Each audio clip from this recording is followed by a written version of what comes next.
విశాఖ కేంద్రంగా దక్షిణ కోస్తా railway zone కార్యకలాపాలు జూన్ 1 నుంచి అధికారికంగా ప్రారంభం కానున్నాయి. కొత్త జోన్తో భారతీయ రైల్వే లోగోలో మార్పులు చేశారు. 17 నక్షత్రాలు ఉన్న పాత లోగో స్థానంలో 18 రైల్వే జోన్లను సూచిస్తూ 18 నక్షత్రాలతో కొత్త లోగోను రైల్వే బోర్డు విడుదల చేసింది.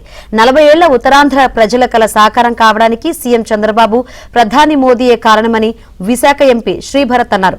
5 ఏళ్లలో వైసీపీ నేతలు ఏం చేశారో చెప్పాలంటున్నా విశాఖ ఎంపీ శ్రీభరత్తో మా ప్రతినిధి రామకృష్ణ ఫేస్ టు ఫేస్.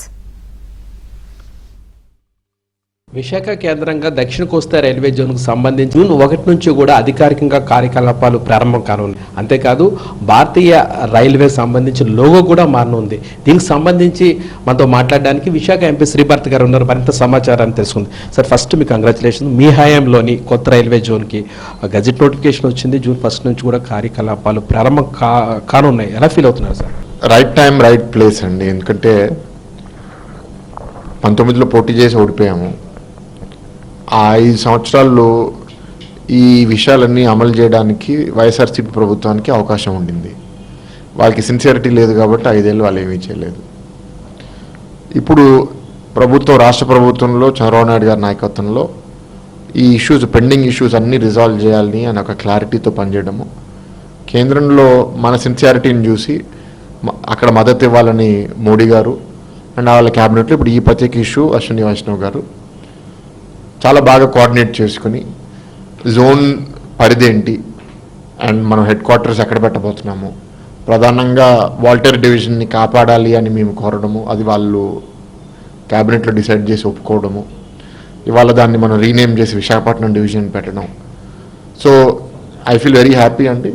మా ఇదంటే ఉడత సహాయం ఏంటంటే కోఆర్డినేషన్ చేయడము, టైం డిలే అవ్వకుండా ఈ 5 ఏళ్ళలోనే అన్నీ అమలైపోవాలని, ఆ ల్యాండ్ ఇచ్చింది కూడా అక్కడ సర్వే తొందరగా క్లియర్ చేసుకుని అక్కడ కన్స్ట్రక్షన్ స్టార్ట్ అవ్వాలని. ఇప్పుడు అక్కడ కన్స్ట్రక్షన్ స్టార్ట్ అయిపోయింది. ఈ చిన్న మేము చేయగలుగుతాము. బట్ బై అండ్ లార్జ్ ఏంటి అంటే 40 సంవత్సరాల నుంచి ఇక్కడ జోన్ రావాలి ఎప్పుడో ఎన్నో గవర్నమెంట్స్ అడిగాయి. కానీ ఈ గవర్నమెంట్లో మేము సాధించగలిగాము అంటే ఇవాళ ఇక్కడ చంద్రబాబు నాయుడు గారు, కేంద్రంలో మోడీ గారు ఇద్దరు అనుకోవడం వల్ల జరిగిందని నేను బలంగా నమ్ముతాను. చాలామంది కృషి చేస్తే అవుతుంది. ఫైనల్గా వచ్చి రిబ్బన్ కట్ చేసేవాళ్ళు, కేక్ కట్ చేసేవాళ్ళు ఒకరిద్దరు ఉండొచ్చు. అప్పుడు మనం దానికోసం పనిచేసే వాళ్ళని మర్చిపోకూడదు. Great achievement. కానీ వైసీపీ ఆరోపణలు చేస్తుంది, కేకే లైన్ లాంటిది లేదు, బంగారు బాతు లాంటిది పెట్టేది, అది ఒరిస్సాకి వెళ్ళిపోయిందని విమర్శలు చేస్తుంది. దాన్ని ఎలా చూస్తారు? ఇది నాకు సై సినిమా గుర్తొస్తుందండి. దాంట్లో హీరోయిన్ ఫాదరు ఇది హీరో వాళ్ళ టీము గోల్స్ కొడుతూ ఉంటే అసూయ. సో హీరో టీం ఒక గోల్ కొడితే ఏంటి ఒకదానికే అంటాడు, దాని తర్వాత 2 గోల్స్ కొడితే ఏంటి 2 దానికే అంటాడు. సో ఆ ఏడుపు అనేది వైసీపీలో ఎప్పుడు ఉంటుంది. ఇందాకే మీకు అన్నా 99% వచ్చింది.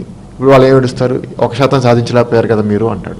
వాళ్ళకి వదిలేస్తే ఇంకా వాళ్ళు చెప్పే దాంట్లో అంతలేదు. ఇప్పుడు క్రెడిట్ చోరీ ఏంటి, మీ టైంలో మీరు ఏం చేశారు ప్రజలు చూస్తున్నారు. ఈ 18 జోన్స్లో బెస్ట్ పర్ఫార్మింగ్ జోన్గా అవ్వాలనే ఒక ఆలోచనతో ముందుకెళ్తున్నాం. దక్షిణ కోస్తా రైల్వే జోన్ కార్యకలాపాలు జూన్ 1 నుంచి ప్రారంభం కావడం చాలా సంతోషంగా ఉంది.